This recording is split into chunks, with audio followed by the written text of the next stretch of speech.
Bienvenue dans cette nouvelle vidéo d'Aquitaine 3D, le spécialiste anti-nuisible. N'hésite pas à t'abonner en cliquant en bas à droite de l'image afin d'être averti de nos prochaines publications.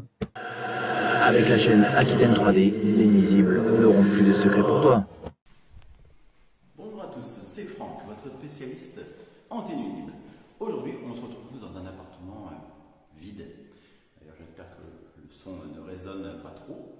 Tout simplement parce que je suis venu ici il y a un an, parce qu'il y avait un insecte dont ils ignoraient le nom. En fait, il s'agissait de vrillettes qui étaient au niveau du plan de travail de la cuisine. Donc il n'y avait rien à faire de particulier, mis à part effectivement changer le plan de travail. Et donc ils ont changé le plan de travail, sauf que les vrillettes, c'est une larve d'insecte xylophage qui mange le bois, et on peut avoir des fois certaines parties de bois qui sont infestées et d'autres parties de bois où il n'y a aucune trace visible de vrillettes. Donc les vrillettes, pour rappel, ça fait un petit trou gros comme une tête d'épingle, mais c'est un trou quand la vrillette sort du bois. Donc on peut avoir des larves à l'intérieur sans forcément avoir des traces visibles à l'extérieur du bois. Ce qui s'est passé, c'est que dans les montants de la cuisine, dans les placards, etc., toutes les parties qui n'étaient pas couvertes, parce qu'il y a toujours à l'arrière de la cuisine des parties où on voit directement le bois, toutes ces parties-là étaient infestées, ce qui fait qu'ils se sont retrouvés avec des vrillettes sur l'intégralité de la cuisine. Et c'est pour ça que vous avez la chance de voir un appartement dans une résidence récente sans cuisine. Voilà, donc elle doit être remise prochainement. Et donc aujourd'hui, ils m'ont contacté tout simplement pour assainir le lieu, pour éviter qu'il y en ait, bon, même s'il n'y a plus beaucoup de bois, mis à part les plaintes qu'il y a sur le périmètre de l'appartement. D'ailleurs, je leur ai conseillé de idéalement retirer les plaintes, dans le doute, pour éviter dans 2-3 ans d'avoir le même problème qu'ils ont eu aujourd'hui. Et donc aujourd'hui, je vais utiliser un fumigène insecticide. Donc je vais vous montrer comment on utilise ça, quelles sont les précautions à prendre. Donc déjà, avant d'utiliser un fumigène, pour des conditions optimales, il faut fermer toutes les fenêtres, toutes les portes-fenêtres. Ensuite, il faut laisser, ici, toutes les portes ouvertes afin que le fumigène se diffuse dans tout le logement. Après, si on veut traiter vraiment une seule pièce en particulier, par exemple une chambre, et dans ce cas-là, effectivement, on peut fermer la porte, puisque les fumigènes traitent sur un volume donné. Donc, si on veut traiter quelque chose de précis, on n'est pas obligé de laisser tout ouvert.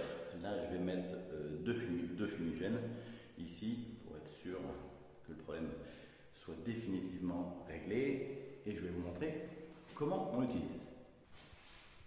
Mais juste avant, il faut que je vérifie. Oui, il y en a un. Les détecteurs de fumée sont obligatoires dans tous les logements. Là, effectivement, il y en a un. Il va falloir que je cherche mon échelle pour pouvoir le retirer, parce qu'il faut bien penser à retirer les détecteurs de fumée, parce qu'une fois que vous avez mis le fumigène en route, il faut quitter le logement pendant au moins 4 heures, idéalement.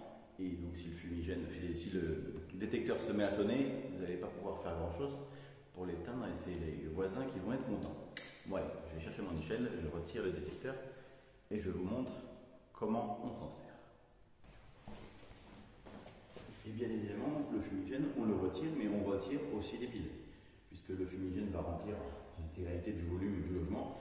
Donc si on le pose sur un plan de travail, il sonnera quand même.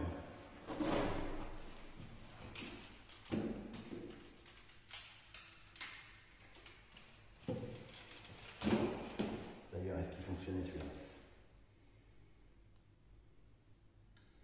Non, il ne fonctionnait pas. Donc on aurait pu le laisser. Ah bah, forcément. Il a été posé, vous allez rire. Il a été posé et on a laissé la partie qui empêche que la pile fasse contact. C'est un fumigène, un détecteur que j'avais servi et qui n'aurait jamais pu servir. Alors, le fumigène de vol se présente comme ça. On utilise l'opercule principal. On tourne ça.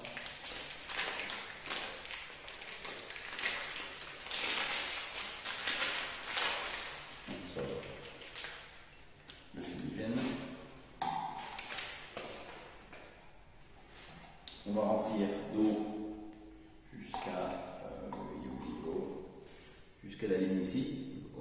cm d'eau. On met le fumigène à l'intérieur, avec la partie haut ici, évidemment vers le haut. On laisse agir. C'est un fumigène qui est hydroréactif, c'est-à-dire qu'il n'y a pas de combustion. C'est l'eau qui va favoriser l'utilisation du fumigène. Et par rapport à la notice,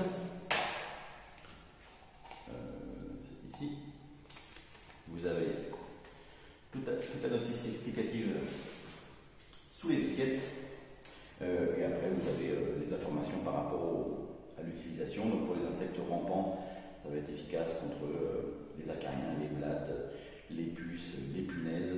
Alors les punaises, attention, pas les punaises de lit, parce que ça ne fera pas grand chose sur les punaises de lit. Ça peut être évidemment en complément, mais ce ne sera pas efficace pour régler un problème de punaises de lit. Les araignées, les fourmis, les poissons d'argent. D'ailleurs, je vous invite à regarder la vidéo sur le sujet si vous ne savez pas ce que c'est. Et concernant les insectes volants, ça va être les mouches, les moustiques, les mites, les guêpes et les frelons. Alors là, les frelons, honnêtement, je vous conseille absolument pas d'essayer de traiter un nid de frelon avec ça. Une toiture, un grenier où il y a des guêpes, bon, je dirais pourquoi pas. Bon, ça pour moi, il vaut mieux faire attention. Et oui, appeler quelqu'un qui va traiter spécifiquement le nid de guêpe ou le nid de frelon. Bon, c'est marqué, hein, c'est moi qui fais les étiquettes. Et donc, on va vous montrer maintenant en live ce que ça donne par rapport à ce fumigène. Ouais. Chose importante pour savoir combien de fumigène il faut chez vous pour pouvoir traiter le problème de nuisibles que vous avez. Si ce sont des insectes rampants, un fumigène de 20 grammes va traiter de 50 à 130 mètres cubes. Donc si on prend un plafond classique comme ici de 2,40 m, ça vous fait entre 20 et 45 mètres carrés, disons, pour traiter donc, les insectes rampants. Et pour les insectes volants, on va avoir de 100 à 260 mètres cubes. Donc ce qui doit nous faire entre 40 et 75 mètres carrés avec un plafond de 2,40 m. Allez, on pose le fumigène, c'est parti. Alors, notre fumigène, on va le positionner au milieu de la pièce.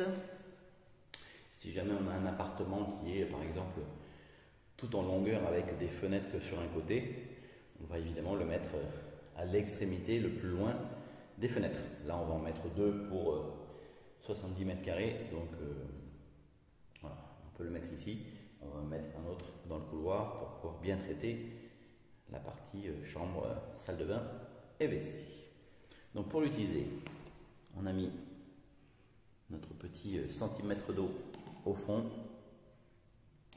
On le pose comme ça, avec la partie haut effectivement bien vers le haut. Attendez.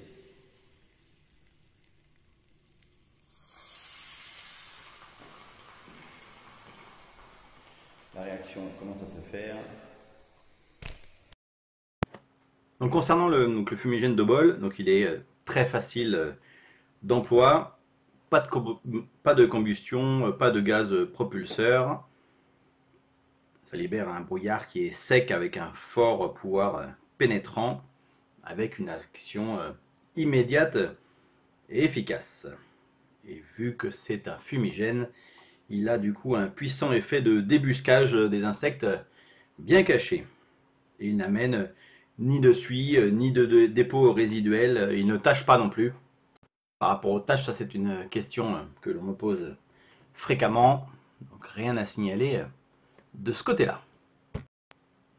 Et du coup pour des pièces un petit peu sensibles comme par exemple une bibliothèque, bah, c'est parfait parce qu'on ne va pas évidemment utiliser d'insecticides sous forme liquide dans des endroits comme ça où il y a du papier. Donc le fumigène est fait et idéal pour ces lieux-là. Si vous avez une quelconque question par rapport à l'utilisation de ce fumigène, ou même des fumigènes en général, hein, parce qu'il y a des propriétés similaires avec d'autres évidemment, n'hésitez pas à mettre ça en commentaire, j'y répondrai avec plaisir et au moins la réponse servira également à d'autres personnes qui regarderont cette vidéo. En tout cas, merci à vous d'avoir regardé cette vidéo, n'hésitez pas à vous abonner si ce n'est pas déjà fait, mais à mon avis vous êtes déjà abonné je pense. Allez, je vous dis à bientôt et je vous laisse avec la la fin de la diffusion de cet insecticide.